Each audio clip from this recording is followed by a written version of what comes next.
Krishna Vivo, Namo Namaha. I offer my respectful obeisances unto all the Vaishnava devotees of the Lord who are benefiting society by distributing the holy names of Sri Krishna. Jai Sri Krishna Chaitanya, Prabhu Nityananda, Sri Advaita Gadadhar Shivasadi, Sri Gaur Bhaktivinoda.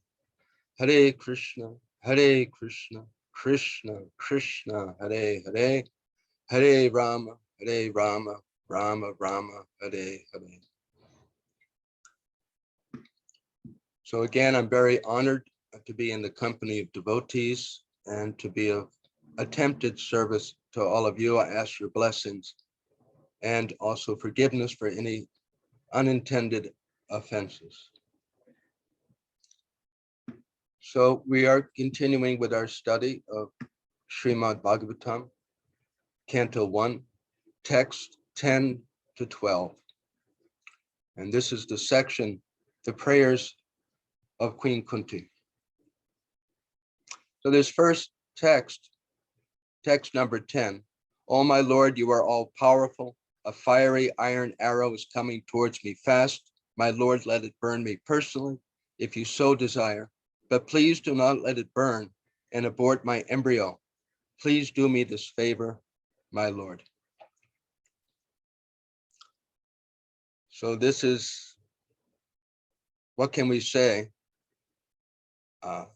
So wonderful and sublime, inconceivable, that Bhagavan Krishna, the Supreme Personality of Godhead, the source of everything, the controller of everything, is present there before these pure devotees, and they are exchanging with him. But then again, we are people, we are persons, and logic informs us, common sense informs us, that as we are persons with intelligence and feelings, so our source must be as well. We hear Srila Prabhupada making this point again and again.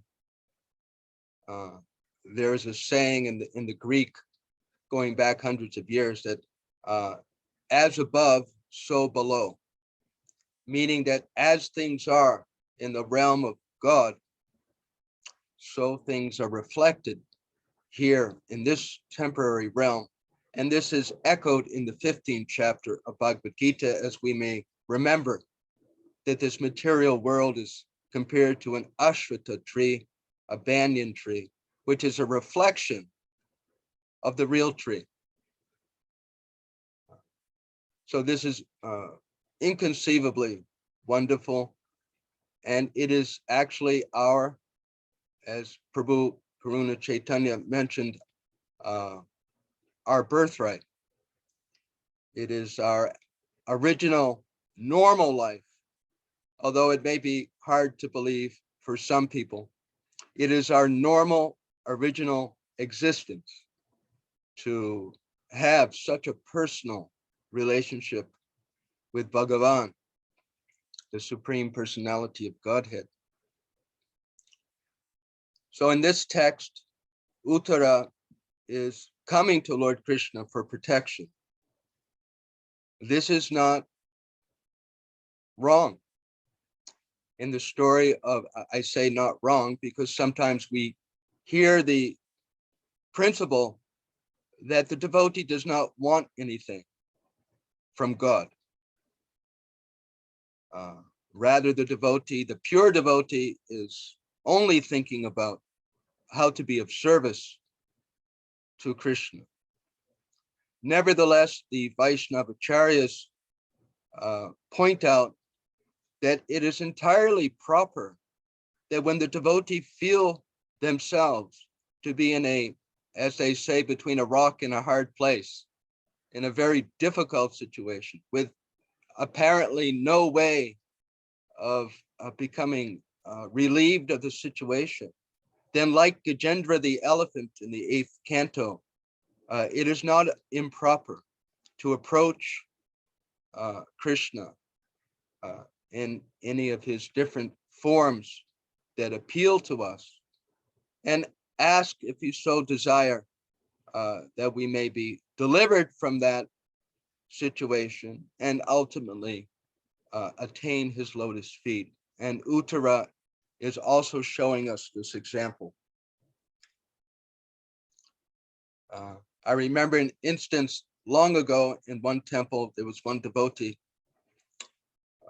who asked the question that, should I pray to Krishna that I may have more comfortable place to live, so that I may be more peaceful, or should I be like the gopis? So the answer was that if we are truly on the platform of a gopi, or a pure devotee of Krishna, Gorakishore Das Babaji, Rupa Goswami, and we are truly calm and peaceful, no matter what happens, whether we have money or don't have money, or our body is ill or not ill, if that is truly our platform, then yes, we should exist on that platform.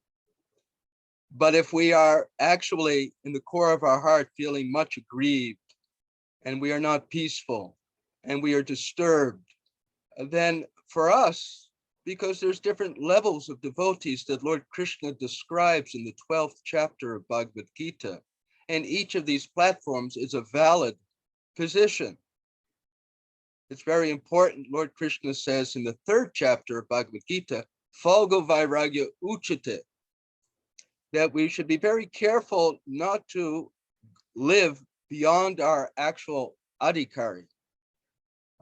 There are many, many high ideals and many examples of pure devotion, and that is our aim.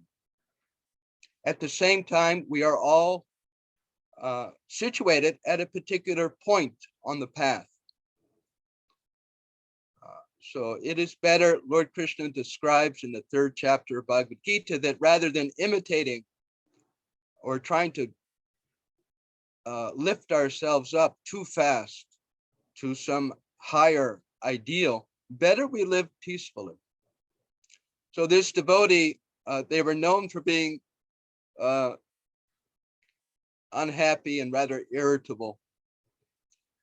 So finally, they became situated in some little better material situation, and they were much more peaceful, more happy. So that is the thing. We should not overstep our actual position, and we can understand if we're going too far, if our mind is not happy and peaceful. You know, sometimes devotees think, oh, I'm going to only eat very simple food, rice. So that's nice. But if we're just thinking, when am I going to eat the pakora? When am I going to eat the pakora? Then that's useless. Another thing to notice about this text is how selfless Uttara is. That she does not care. She is saying that, let my body be destroyed, let me die, but may my child in my womb be protected. Very selfless and so full of love. Srila Prabhupada explains to us that the path of spiritual life in the 7th chapter of Bhagavad Gita is the development of selflessness, ultimately meaning that we are happy to give our heart and to give our service to Lord Krishna. And the whole Vedic civilization, all the rules, all the regulations, they are there to help us develop selflessness compared to selfishness, where we think about others. The whole Vedic civilization, beginning with student life and especially marital life, all the different stages of life are there. The interactions with our parents, with our children, with our husband, with our wife, with our employers, with people we know. All of these different interactions and situations, they are opportunities to develop compassion and tolerance and patience, giving rather than receiving.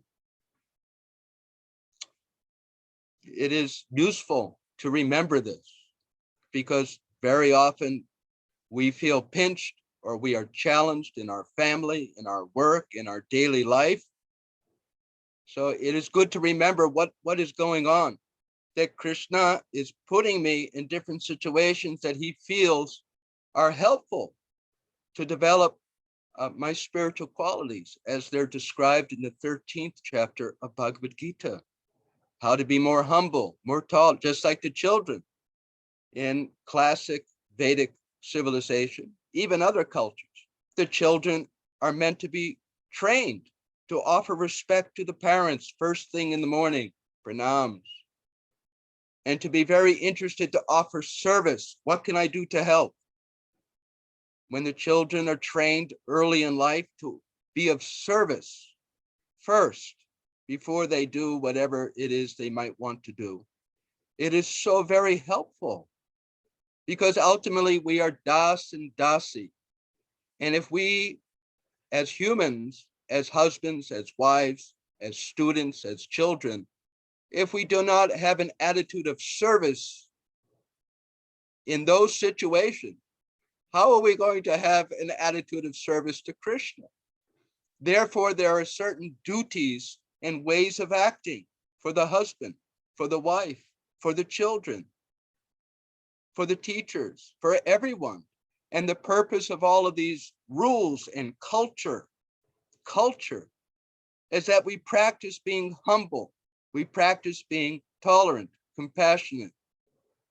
We practice meditating on our spiritual identity and tolerating what's going on. So this is very much in contrast to this Kali Yuga. As we know, many ghastly, horrible, selfish, very selfish activities are going on where people sacrifice other people's happiness. They sacrifice other people's lives. There are some women who abort their babies because the babies will interfere with their career, interfere with their life. Too much botheration. So this is grossly selfish, incredibly hard-hearted and selfish. So Uttara, she is not, of course, like that. Better my body die than my child suffer. So then in the next verse, but before I go on, any questions, any discussion about what we've heard so far?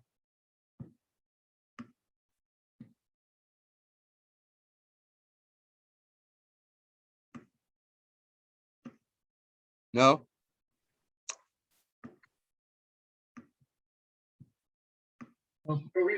We can ask the questions at the end, Prabhuji, if that's okay. All right. Yeah. So then the next verse, Lord Krishna is described as Bhakta Vatsala, very affectionate to his devotees. And he could understand that this Ashwatam, the son of Dronacharya, had thrown this special weapon, which has pinpoint accuracy to kill the last of the Pandava family.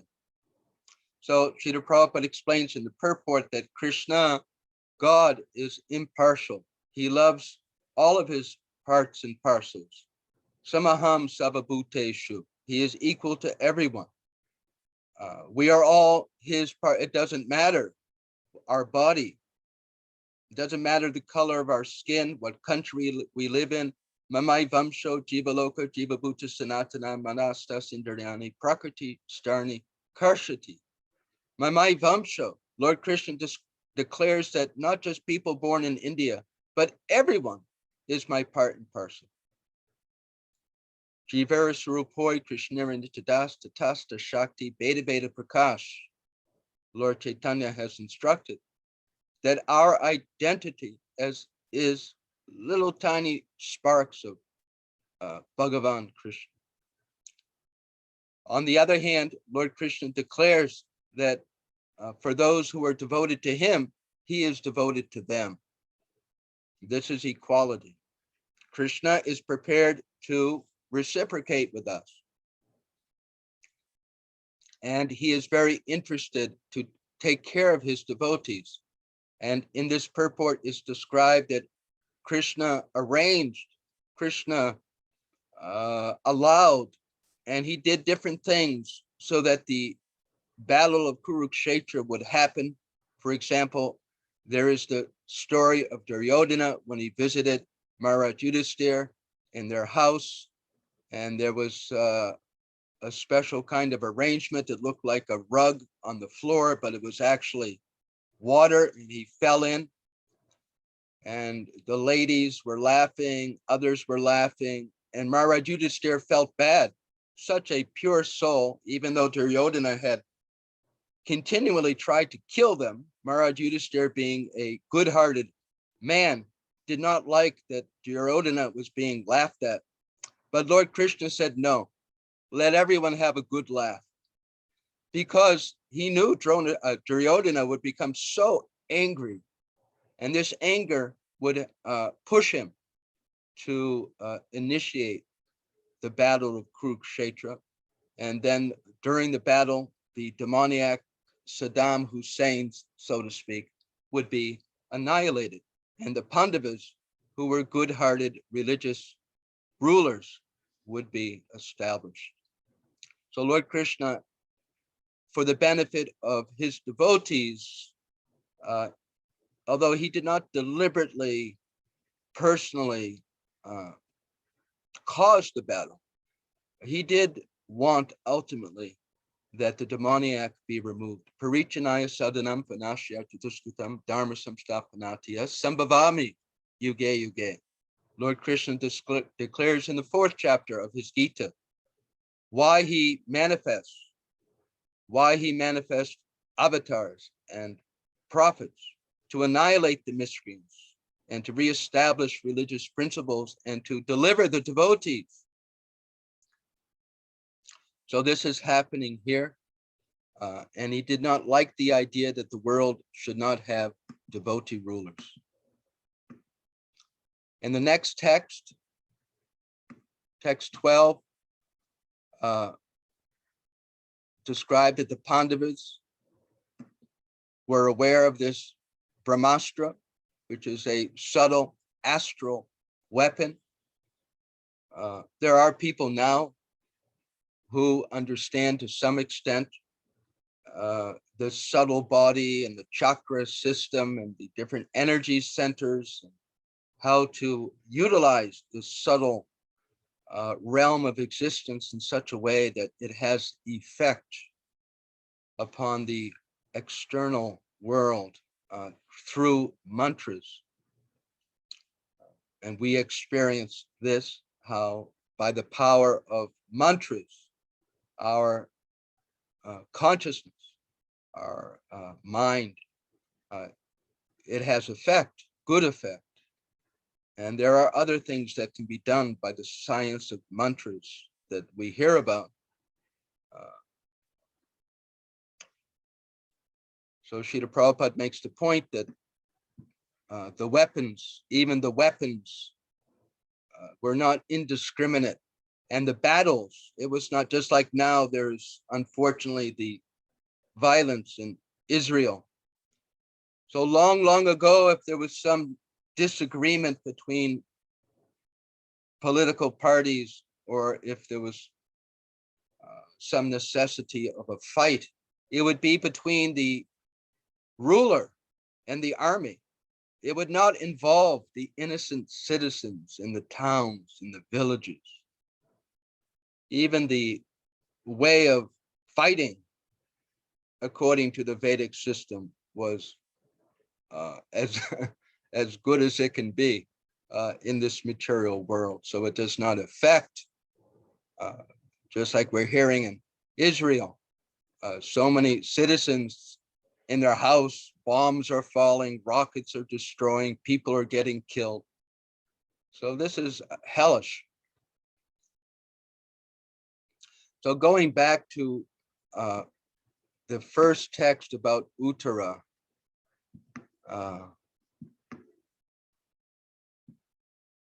the first couple of sentences describe that Uttara should have followed the path of her husband, but because she was pregnant, she was responsible for his protection. So we may be aware that long ago, the culture, not the culture, the people, perhaps not everyone, but there were people of such character and devotion. The wife, at least some, so utterly devoted to the husband, she could not imagine life without her husband. And therefore, there were occasions where she would enter the fire of cremation. We cannot imagine such a thing. I can't imagine, but apparently they were of such strong mind and such deep love. We see the power of love. We see it in the example of our founder, Acharya Srila Prabhupada, that out of love of Lord Krishna, he left Sri Vrindavan Dham at the age of 70 and came to America. He suffered physical heart attack, so many difficulties. Out of love, the mother gets up at 2 o'clock in the morning to take care of her baby out of love and duty. So these principles, we know, are the essence of our goal in human life, to develop this selfless love for Krishna, for God, and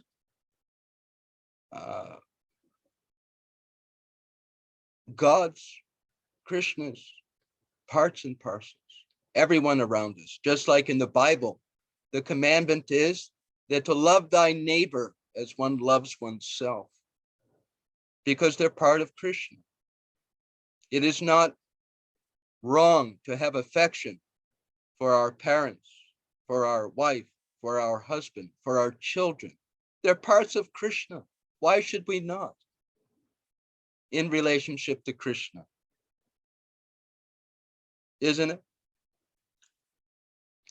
The impersonal, incomplete understanding of spiritual life is that I'm a spirit soul. I don't belong in this world.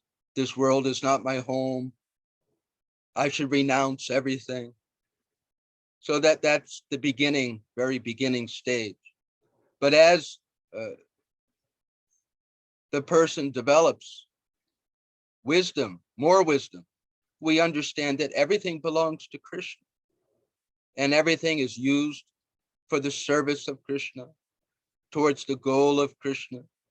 And although I should be careful not to become morbidly attached to bodily sense gratification, at the same time, it is not improper to appreciate all that Krishna has given.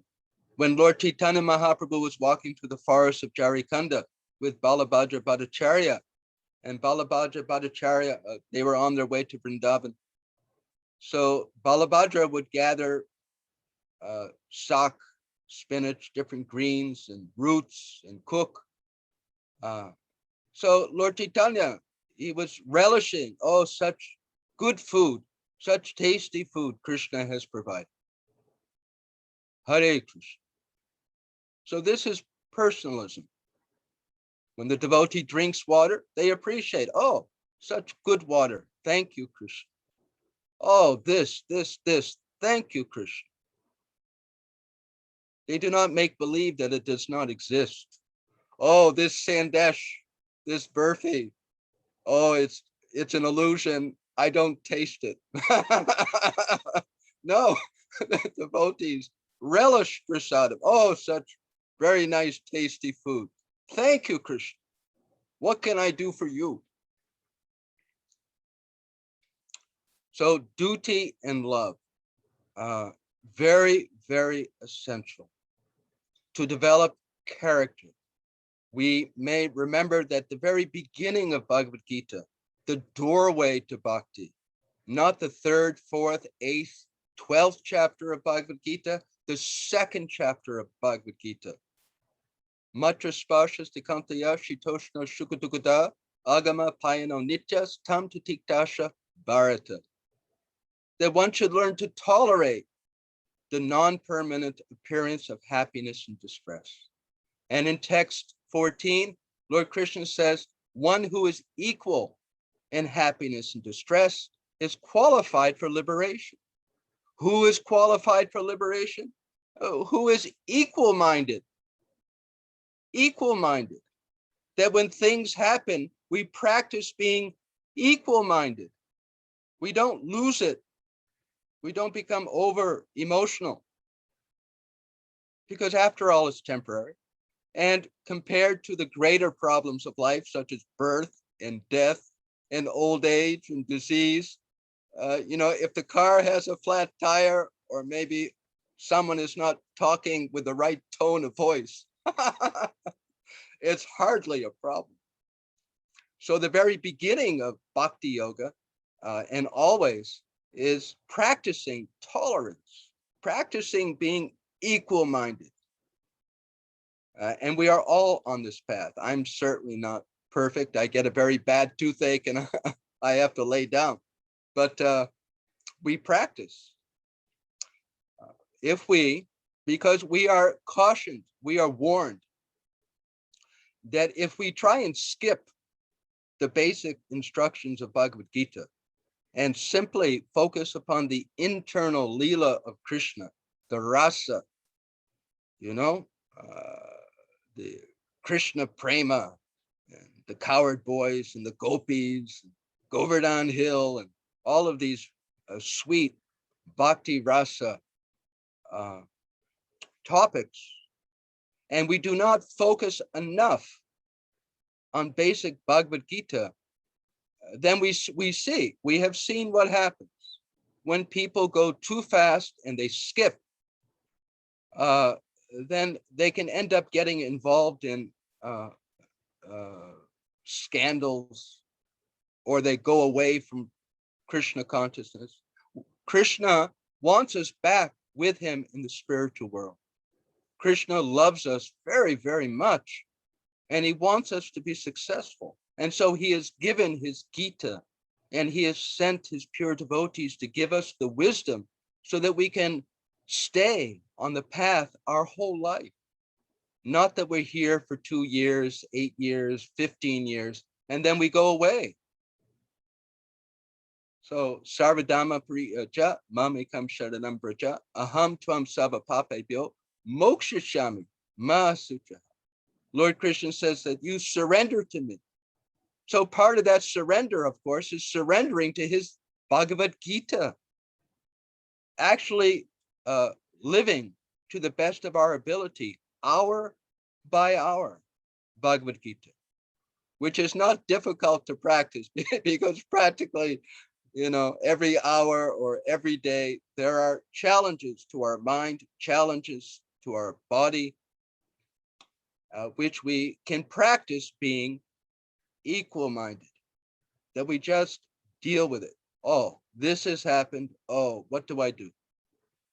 Now, this tolerance, Lord Chaitanya has advised us, is grounded in remembering that we are not these bodies. Trinadapi sunichena turapi sahishana amanina manidena kirtaniya sadahari.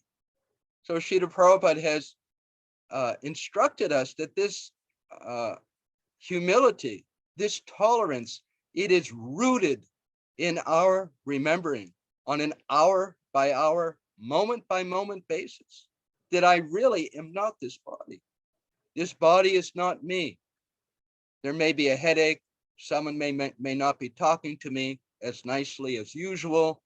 I may lose my job. I may break my leg. So many things. but it is not me. And it is temporary. And I must have done something in some previous existence that this is coming my way. I must have spoken harshly to someone else, and now someone is speaking to me harshly.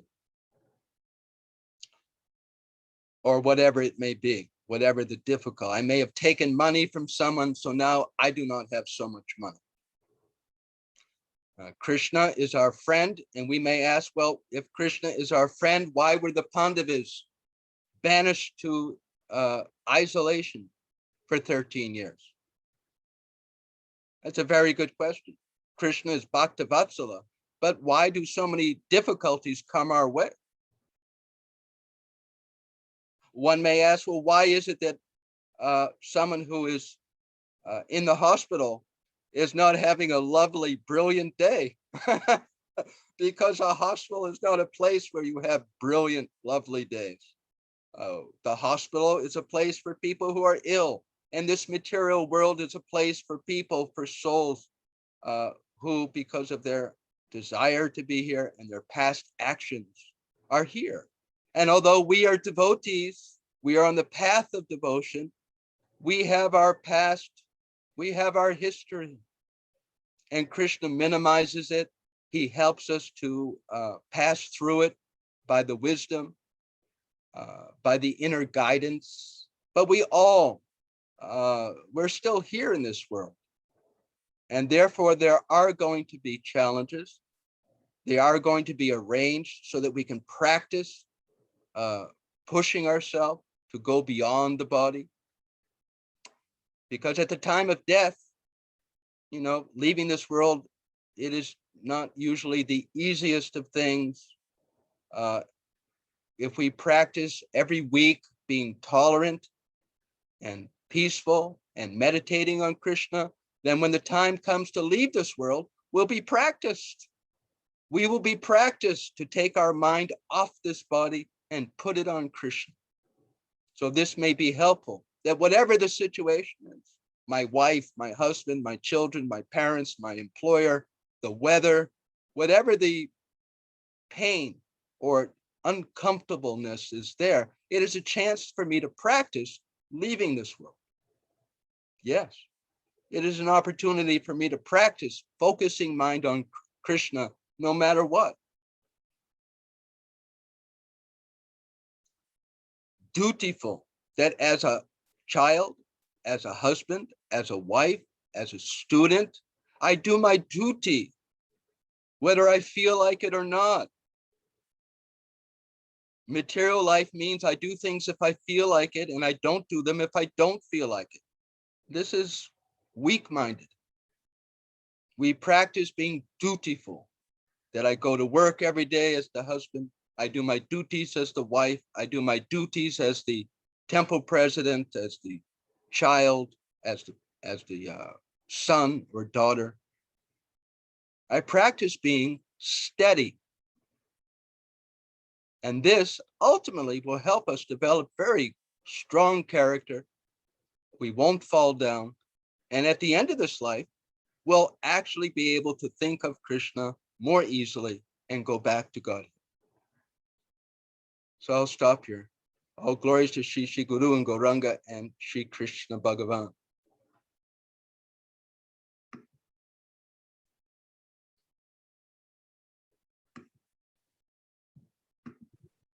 Hare Krishna, Dinchal Prabhu.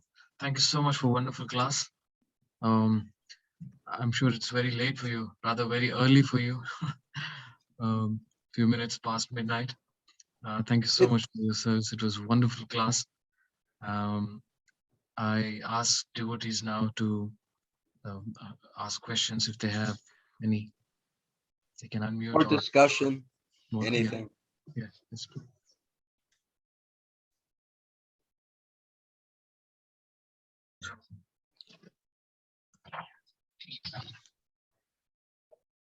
Hare Krishna Prabhu. And this is Santosh here. I just have a question. You said that Uttara was really selfless. How do we practice being selfless in this material world? Every day, when our wife talks to us in a voice which is not the same as usual, we're still pleasant, and we respond peacefully and nicely. When we don't feel like getting up to go to work, we go to work. When we don't feel like going to Mango Arti, we get up and go to Mango Arti, meditating that it is my duty to Krishna. It is my duty to my spiritual master. It is my duty to my own self as spirit soul. Every day, we practice giving rather than receiving. Sometimes our children or our boss asks us to do something which we don't feel like it, but we do it anyway. So that is practicing setting aside our selfishness. All these little things, they add up. I chant my japa thinking, oh, my spiritual master will be happy. Krishna will be happy. I'm not so happy. I want to go to sleep. But I'll chant anyway because they'll be happy. And then I'll take a nap. So we practice. Thank you, Prabhu.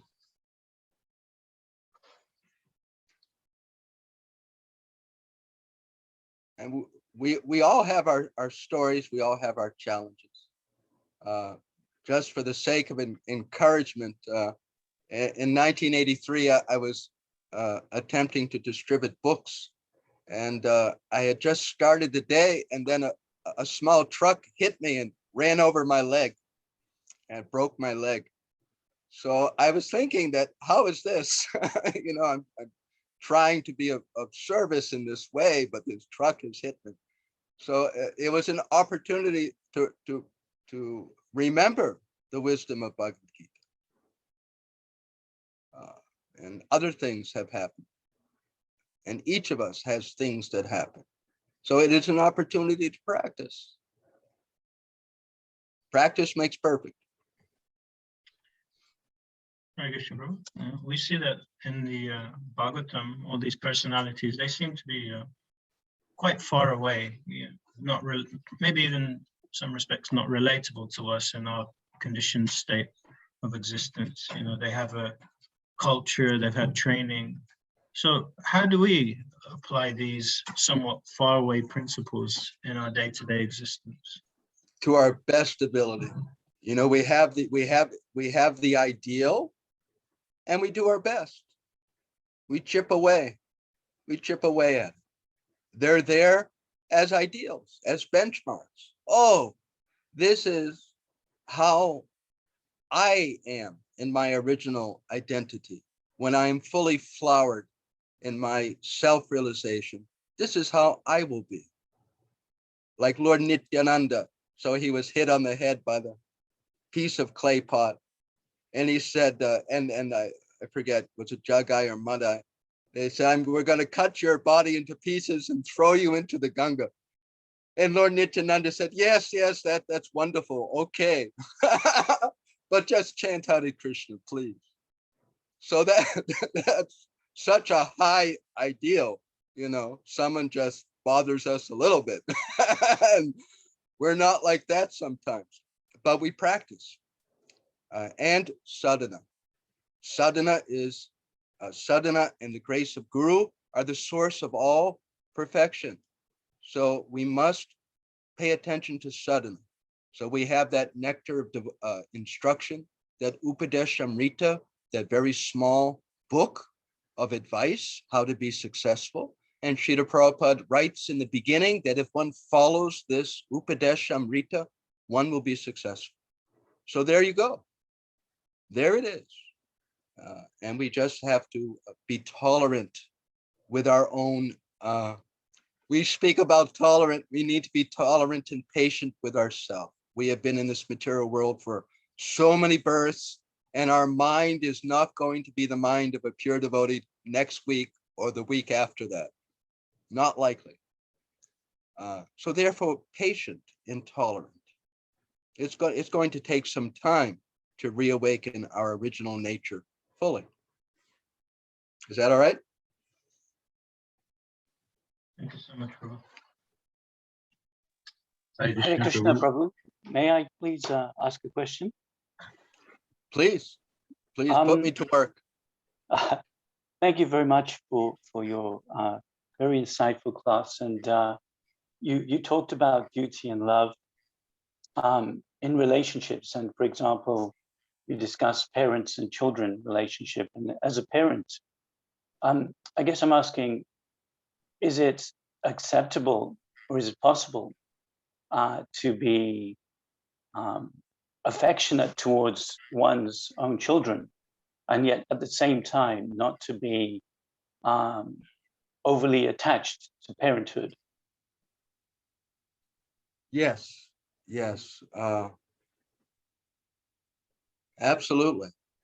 We see in the example of our founder, Charya Srila Prabhupada, he was very warm and considerate and affectionate towards everyone, especially his followers and disciples. Again, it is the sadhana, it is our basic sadhana, which will give us all success. If we're careful with the basic practices of our japa and hearing lecture and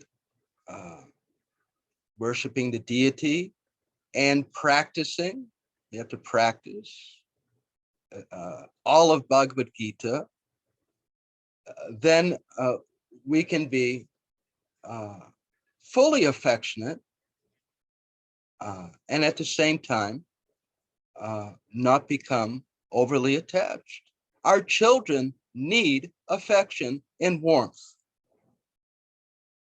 Our husband and our wife need emotional warmth. And if we are neglectful to give our parents, our wife, our children, our husband emotional warmth, because most of us, I don't know for sure, but I suspect most of us are not on the level of Rupa and Sanatan Goswami, Srila Bhaktisiddhanta. We are not. We are good-hearted, religious people who are trying to make progress towards ultimate full wisdom. We have seen over the years within ISKCON, we have seen in the greater world, it is common knowledge amongst any counselor that if children and husband and wife do not have sufficient affection, all sorts of problems develop. We must be affectionate. If we keep our sadhana nicely, then it will all come together. Just like when you make chapati or puri, you pour the milk and the water into the flour and you mix it up and it all comes together.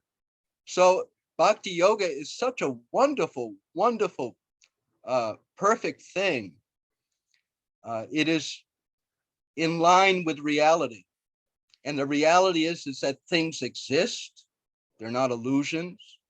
We do have feelings. We do have desires.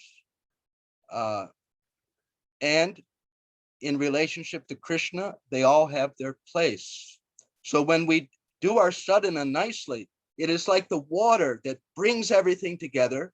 We get the intelligence how to act. And there is a saying, you can have your cake and eat it too. You want as good a marriage as possible. You want as good relationship with your children. You want to be most effective at work and be successful. Practice bhakti yoga, meaning truly put the principles of Bhagavad Gita into practice every day. You have a stronger marriage. Nowadays, marriages, people lose their minds. They get into fights over small things, and before you know it, there's divorce. Or the husband and wife, their desires get too strong, and then there's arguments, right? So this Bhagavad Gita, it is, what is that? Harinam. This Hare Krishna Mahamantra, Srila Bhaktivinoda Thakur says, it is like the rising sun. And when the sun rises, it slowly rises, right? And then we see the orange and we see the glow of the sun. So Srila Bhaktivinoda Thakur describes it just the glow, just the effulgence of proper chanting of Harinam. will dispel so many difficulties.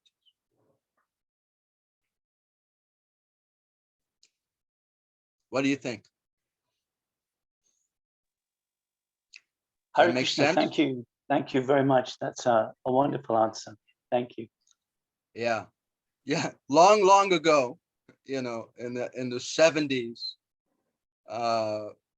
because ISKCON started mostly single men and single women. And we didn't know what to do with married people. They were Maya sometimes.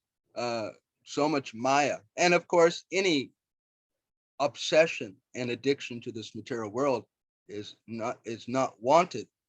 Entanglement is not something that we want to increase. But at the same time, we must, as Lord Krishna says in the 3rd chapter, be real, be honest, just live your life, chant Hare Krishna, live within the 4 principles of the avoid the sinful activities and do your sadhana, and just be happy, be normal, be normal. Don't worry about it. Krishna will guide you.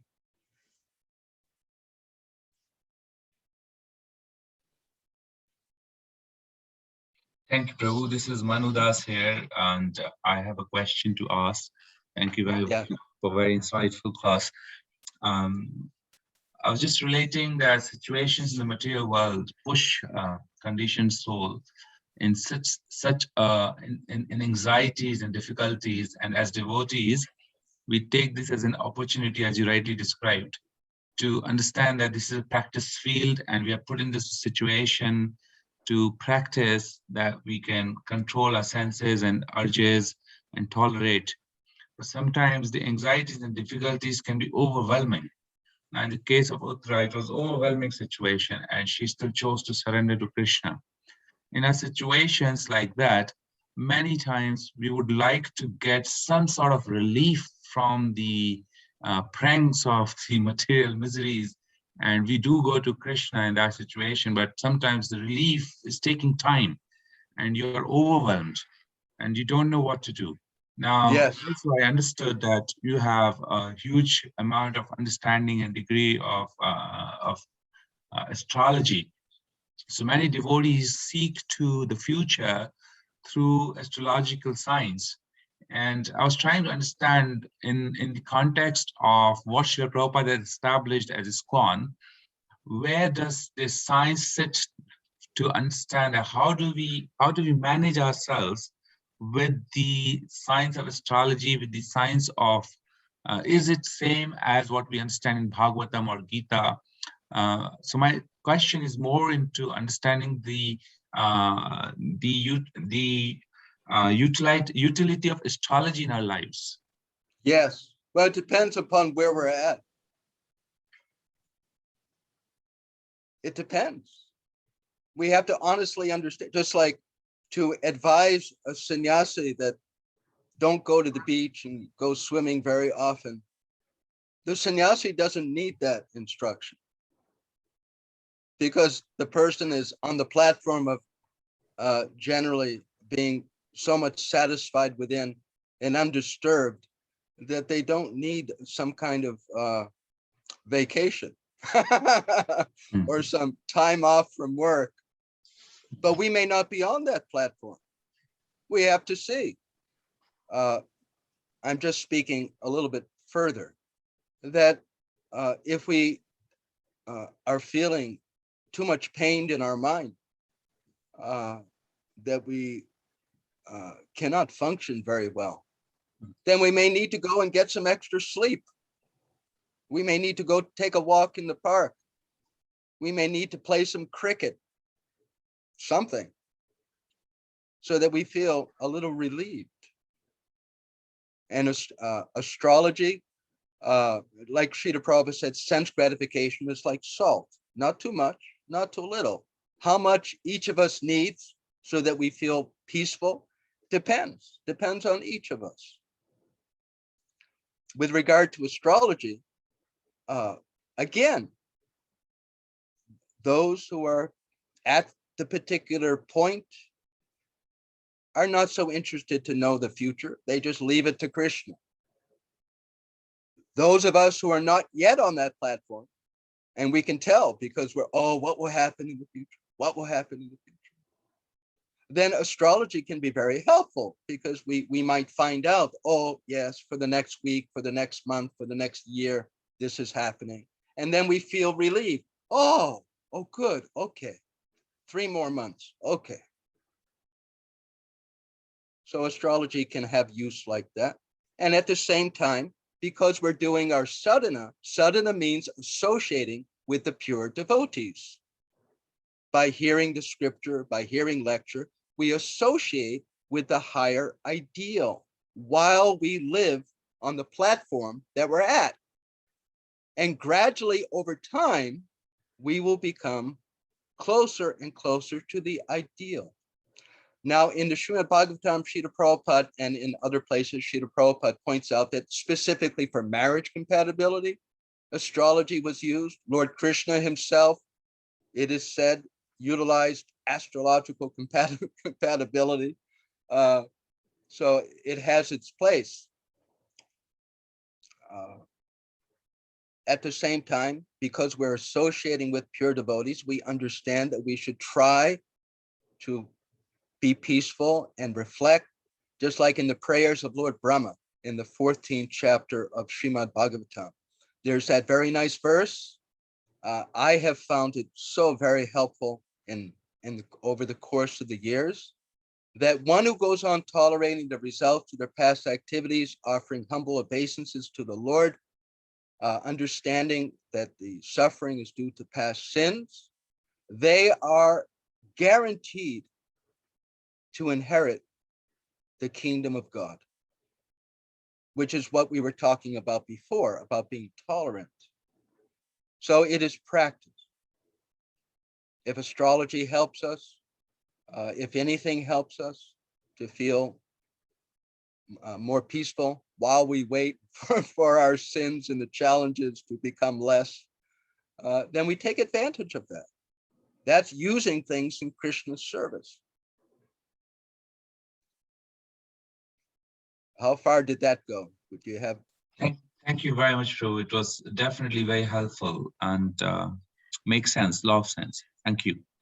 Yeah, let me just add, I remember a couple of instances long ago in the brahmachari ashram. So someone, oh, do you think you'll get married?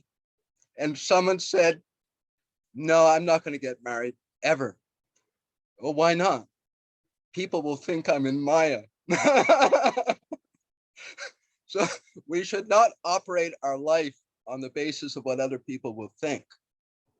What is within the realm of the principles of Krishna consciousness that helps us to make progress, then we should do that.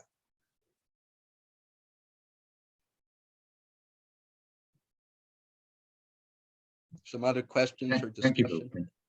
Yeah.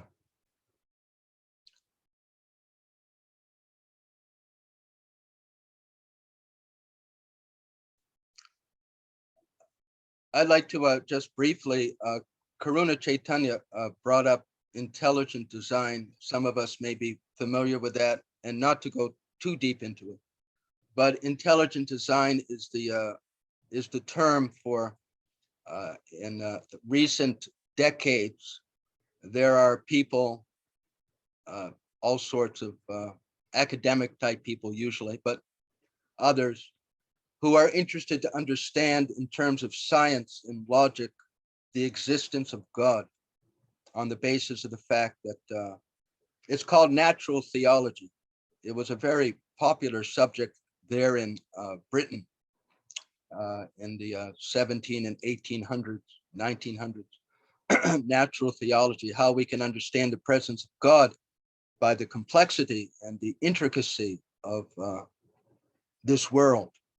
And now in this day and age where we have supercomputers, it is becoming more and more proven by science that it is impossible for macroevolution to have occurred. Previously, there was not the ability to analyze, but since the 80s, 90s, 2000s, it has become increasingly scientifically clear that it is, for all practical purposes, impossible for bicycles to somehow change into motorcycles by chance, you know. You put a bunch of cake ingredients into a container and go to sleep, and in the morning there's a cake. It's just ridiculous. So intelligent design presents all the carefully presented science behind that fact.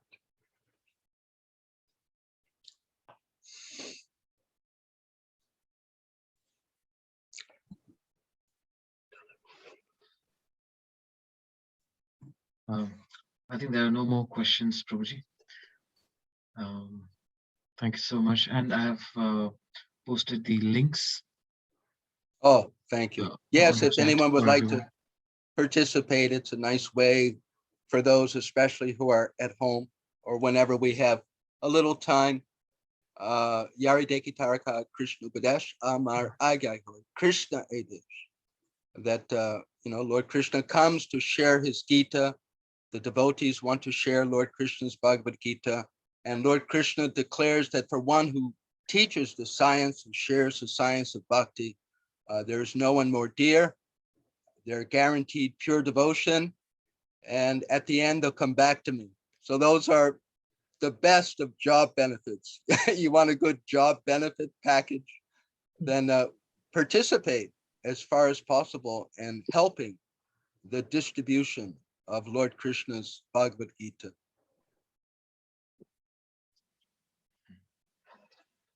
All glories to Shri Guru and Shri Gauranga. Hare Krishna. Thank you so much, Prabhu. His Grace Dina Sharan Prabhu ki. Jai. Hare. Hare Krishna. Hare Thank you Krishna so much. Prabhu, thank you for a lovely class. I am honored. Hare Krishna Prabhu, thank you for the